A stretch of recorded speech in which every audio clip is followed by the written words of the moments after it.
Hey guys! Oh my gosh, I'm so excited you're here. I've got a question for you. Have you ever felt like you were settling in your relationship?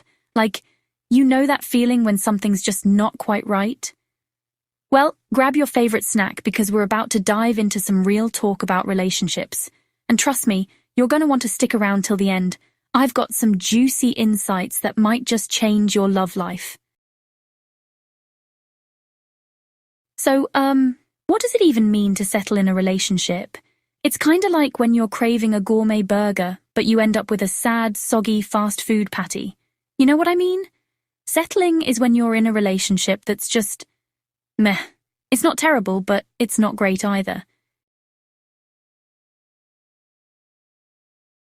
Settling can sneak up on you like that. One day you're head over heels, and the next you're wondering why you're still hanging around. It's like that frog in boiling water analogy, except instead of water, it's a lukewarm relationship soup. Ew, that sounds gross, but you get what I'm saying, right? Okay, so let's talk about the first big sign you're settling. You're constantly making excuses for your partner's behavior. It's like you've become their personal PR team, always ready with a reason why they forgot your birthday or why they never do the dishes. Oh, they're just really busy at work. Or, they had a tough childhood. Sound familiar? I mean, we've all been there, right? I remember this one time I was dating this person who, well, let's just say they had the emotional intelligence of a potato. And there I was telling my friends, no, they're just not good at expressing themselves. Spoiler alert, they were just not that into me. Anyways, if you find yourself doing mental gymnastics to justify your partner's behavior, it might be time to take a step back and ask yourself why. Next up on our Are You Settling? Bingo card, feeling emotionally or physically drained in your relationship. You know that feeling when you've just run a marathon? Except instead of running, you've just had a conversation with your partner? Yeah, that's not great. A good relationship should energize you, not leave you feeling like you need a nap and a therapy session. And speaking of support, let's talk about partners who don't cheer for your dreams. If your significant other isn't your personal cheerleader, what are they even doing? I'm not saying they need pom-poms and a megaphone, but a little, "You've got this," goes a long way. If your partner's reaction to your ambitions is more meh than yeah, it might be time to reevaluate.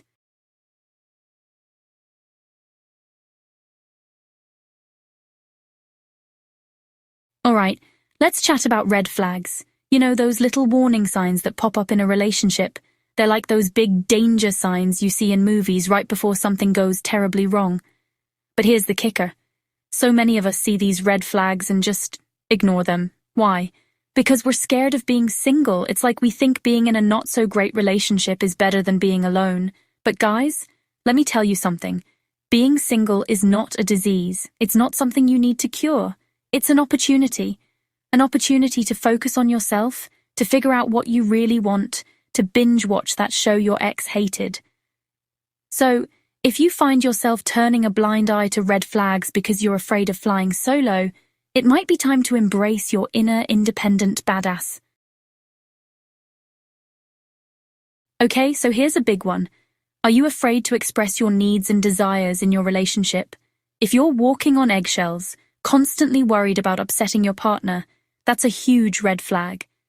Relationships should be a safe space to be yourself, not a minefield where you're always watching your step. And here's something that might sound a bit counterintuitive. Do you feel more lonely in your relationship than when you're alone? I know it sounds weird, right? But it's a real thing. If you're lying next to your partner and feeling like you're on different planets, that's not a good sign. Loneliness in a relationship is like being hungry in a grocery store. You're surrounded by what you need, but you can't seem to reach it. Let's talk about compromising your values and personal boundaries. If you find yourself constantly bending your own rules or ignoring your own needs, that's a big old red flag. It's like if I suddenly started eating meat just because my partner was a carnivore. Not that there's anything wrong with eating meat, but you know what I mean. Your core values are part of who you are, and the right person will respect that. And don't even get me started on one-sided relationships. If you're the only one putting in effort, it's not a relationship, it's a fan club, and you're the only member. Relationships should be a two-way street, not a solo marathon. If you're constantly planning dates, initiating conversations, and being the emotional support while your partner just exists, it might be time to reassess. So why do we settle? Well, a big reason is fear. Fear of being alone, fear of not finding someone better, fear of change. It's like we're stuck in this weird comfort zone that's not actually comfortable. We stay in relationships that aren't fulfilling because we're afraid of what might or might not be out there. It's like being afraid to try a new recipe because the old one is edible. But guys, life's too short for just edible, you know? Another big reason we settle: low self-esteem and societal pressure. We live in a world that sometimes makes us feel like we're not complete unless we're in a relationship. It's like being single is some kind of character flaw. Newsflash, it's not! Your worth isn't determined by your relationship status. You're awesome, with or without a partner. So don't let anyone, including yourself, tell you otherwise. So how do we break free from settling? First things first, recognize your worth. You are a freaking catch, okay? Know it, believe it, live it. Set healthy boundaries, communicate your needs, and don't be afraid to walk away if those needs aren't being met. The right person will make you feel valued, not tolerated. And if they don't, well, there's a whole world of possibilities out there waiting for you.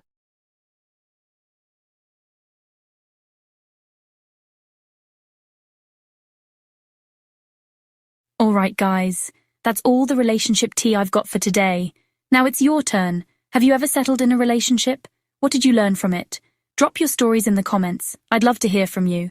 And hey, if you found this video helpful, don't forget to like, share, and subscribe for more relationship real talk. Until next time, stay fabulous and don't settle for less.